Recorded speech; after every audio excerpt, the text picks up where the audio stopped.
What if the secret to a memorable first date lay not just in the words exchanged, but in the unspoken connection? Today we delve into the art of transforming a first encounter into an intimate and memorable event, guided by insights from Dr. Asa Don Brown, a seasoned clinical psychologist. Imagine a scenario where every element is meticulously planned, from the choice of venue to the attire. Selecting the right location isn't just about ambiance.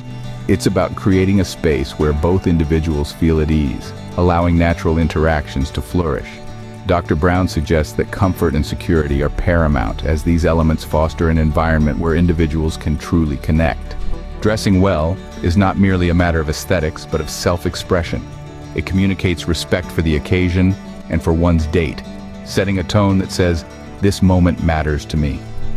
Confidence, too, plays a critical role. It isn't about overbearing bravado, but about the quiet assurance that comes from being genuine. This authenticity encourages a similar openness in one's partner. Building a connection goes beyond mere conversation. It involves listening intently, sharing stories, and responding with empathy. Physical touch, when welcomed, can be a powerful communicator. A gentle touch can bridge the gap between verbal and nonverbal communication, enhancing the feeling of closeness.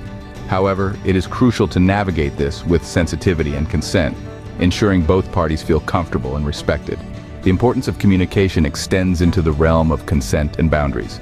It's essential to have open discussions about expectations and comfort levels.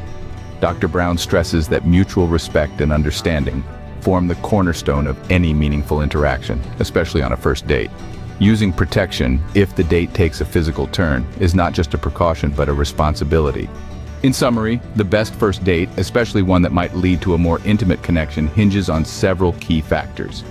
Choose a location that ensures comfort and security. Dress in a way that expresses self-respect and respect for the date. Project confidence through authenticity. Foster a connection through empathetic conversation and, where appropriate, thoughtful physical touch. Always prioritize open communication, consent, and safety. Remember, the goal of a first date is to create a memorable, enjoyable experience that respects both individuals' boundaries and expectations. By following these expert guidelines, one can navigate the complexities of first date dynamics with grace and confidence.